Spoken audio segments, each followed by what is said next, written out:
Okay, we're going to talk about batteries in this video. Now there's all kinds of laptop batteries, and most of the time they're very specific to the brand that you buy. If you bought an HP, there's only one battery that could fit in there, and you either have to buy an HP or an HP clone. Now there's not too many things that actually go wrong with batteries, so this is going to be a pretty short video. Let's start by talking about how you can tell if you need to replace a battery or not. Now, one way to test this is to go into the power options mode in your computer. And you can get to that in Windows through the control panel, power options, and then click on the battery tab and look at what's happening with the battery. It'll tell you if it's charging, if it's not charging, or how much charge is in the battery. Now, if the battery's not charging, let's try to rule out some other things first. Like it could be a bad power adapter, bad AC adapter.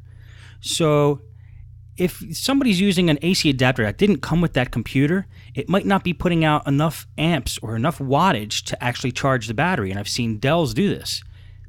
For example, I've seen power adapters that appear to be correct for Dell computers, but they're a little small actually, and they don't put out the correct amperage. They put out too low of a current, and therefore, though the adapter powers on the Dell computer, it won't charge the battery, and usually you'll get an error message when you boot up with that, using that power adapter on a Dell anyway. Now incidentally, you're going to see a lot of AC adapters rated according to wattage.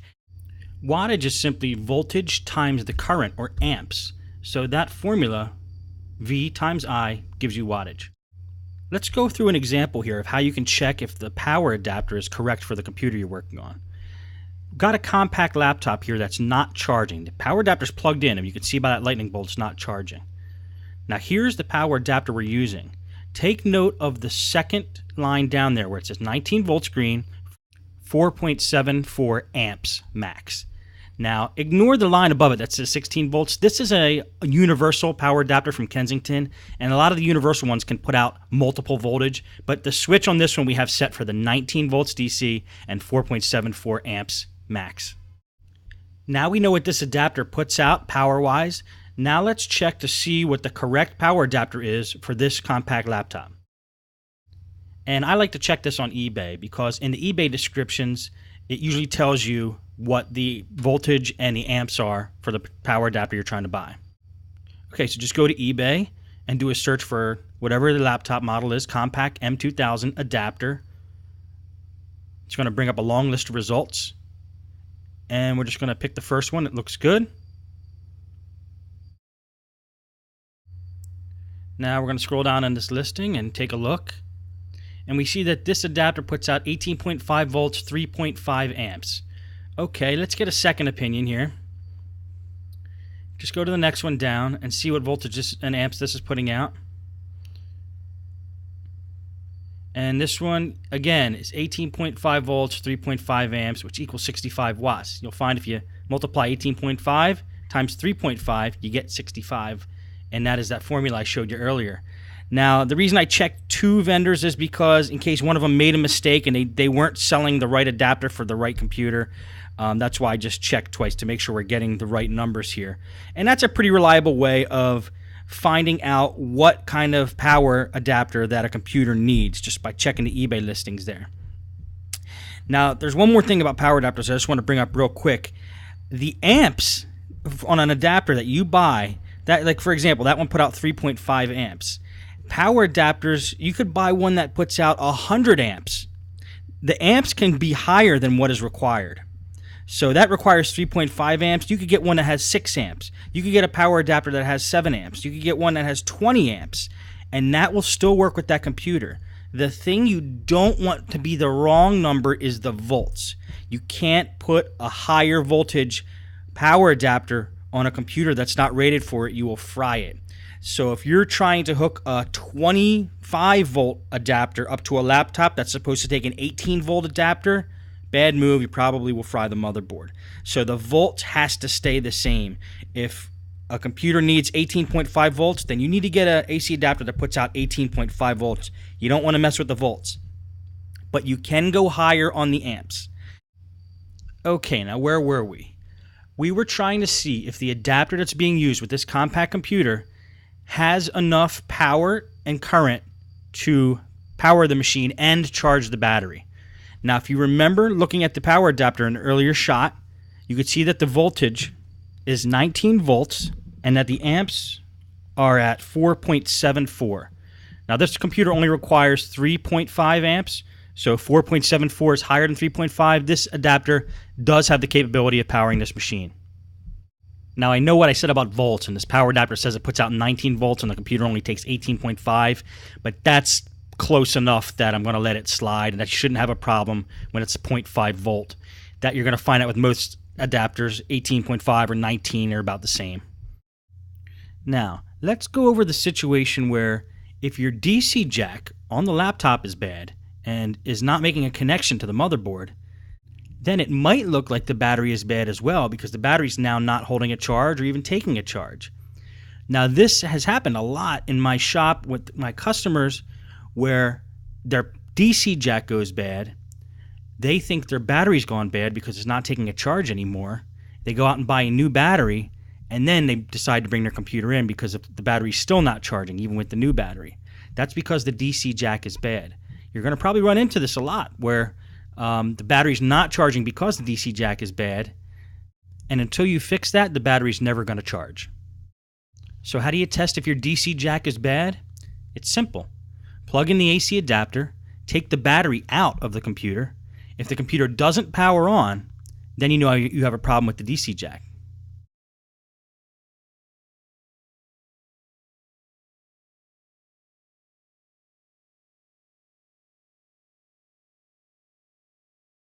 If the computer does power on, you can throw the battery back in and see if it charges.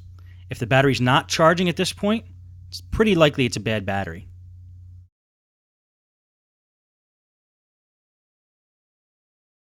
Now, it can also be, but it's pretty unlikely, that the charging mechanism inside the computer, like on the motherboard, is bad. Now, I've done a lot of laptop repairs, and I've maybe seen that one time, so I think that's a very rare situation. So it's pretty safe to say right now that the battery is bad. Now, let's go over some other reasons why a battery won't be charging. It could possibly be that the contacts between the battery and the motherboard are not making a connection. Maybe something spilled in there, or there's some film covering the contacts and they're not making a clean connection.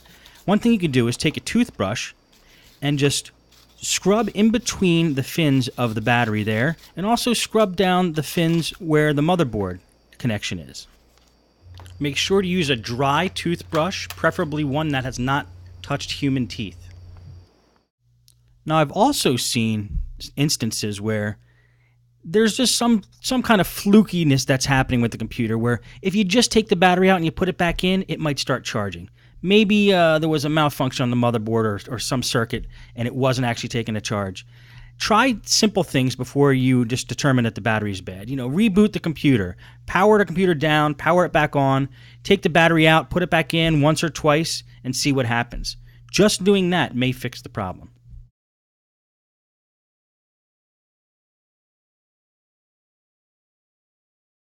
Now, if you've done all the above and you're fairly certain that the battery is bad, it's time to buy a new battery.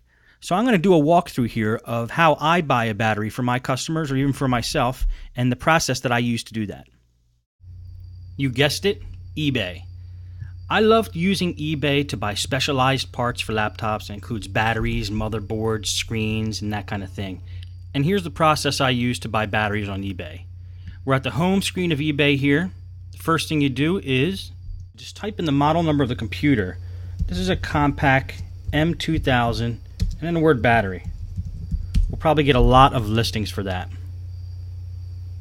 And then a little later I'll show you a different way, which might be better. It yielded 645 results. Now that's a lot. When I get that many results, I actually like to sort it by price, because that's too many to go through one by one, so we might as well try to get the cheapest ones first. And I like to order from this country. I'm in the U.S., so I like sellers that ship from the U.S. New Jersey is one state away from me, so that might be pretty good. Let's click on this and see how good it is. It's a good price, $35.90. The seller has tons of feedback and a 99.3 feedback rating. I love eBay because of the feedback rating. It's something you can't find at a lot of other places. Some people are afraid and get the wrong idea about eBay, but I actually like eBay because of the feedback rating. What some people aren't thinking with is not a lot of websites have feedback ratings, so you could basically, it's easier to get screwed somewhere else, I think, than to get screwed on eBay. The only way you could really get in trouble is if maybe somebody overtook Optimum Solution as a username here, his account or something, and stole his account and then was trying to scam, but it doesn't really happen often. I buy on eBay all the time. Now, this is a battery for a couple of the models of the Compact Presario, and M2000's included in there, so we should be okay. Now, this is a fine battery from a third party. This is not HP. So if you want to stay on the cheap side, you could get a battery like this. If you want to maybe spend a little bit more but get a higher quality battery, I would actually look for a Compact battery and made by Compact. The way I do that is I search for the word genuine in front of what I typed before on my search. And now we only get 6, but we now have HP batteries. Now here's a Compact genuine battery, M2000. See, the problem with genuine is a lot of times you're not going to find new, especially on the older models. The third party will sell you a new battery. This might be a used, so let's see what's going on with this one. And this is a Compact battery. And let's see if they tell us, okay, it's great cosmetic condition, excellent working condition. Okay, so this is a used. Now, if you really want to get picky, and there's not enough listings for us to do this, but say we got another 600 listings typing the word genuine. If you really want to get to the cream of the crop, type new genuine before your search terms and type that. And we're probably going to get nothing out of that. But let's just see. Okay, well, these are some from China. 4 results found for new genuine. Okay, this might actually be new. Is this the one we just looked at? Genuine Compact battery. And let's see if it is new. Brand new genuine HP battery. Let's see what the price is. $59. Okay, so it's almost twice as much as the third party no name battery. But I would consider this. I would consider this. You want to get the brand name battery. Let's check out the seller. 3,600 feedbacks, 99.7% positive feedback rating in my country, and free shipping. It's not a bad deal. So there's your 2 options. If you want to go cheap, just look for the third-party batteries. If you want to get a more quality battery, try to get an HP or a Compact brand name battery that matches your computer. Now, let's take a look at the battery itself that we pulled out of this computer, because there's another way to search for this battery, and that's by the model number of the battery. We search from the model number of the computer, but this battery is actually, I'm going to read the model number off now. It's HSTNN-DB17. Let's type and do a search for that and see what comes up. 135 results for that. And again, since there's that many results, let's sort by price. Okay, it's already sorted by price from last time. Here's a $35 battery. Okay, let's do genuine and see if any come up.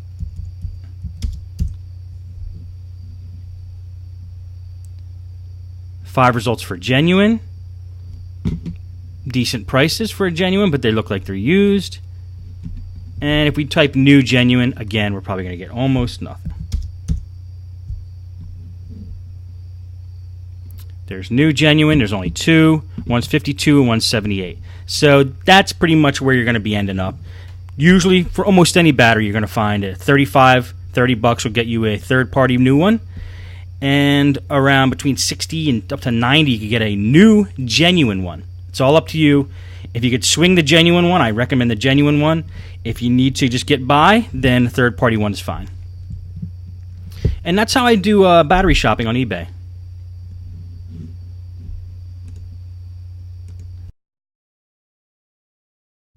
This video actually turned out to be longer than I thought, but the last thing I want to talk about now is installing and removing batteries. You got your battery, you bought it on eBay or wherever you got it, got delivered, and now it's time to install it or take an old one out. Most laptops have a little slider on the bottom side of the case, usually with a little battery icon next to it. All you do is pull that lever, and the battery comes right out. This is how you remove a battery on an older Dell. This old Toshiba has a simple slider, as well as this Sony Vaio.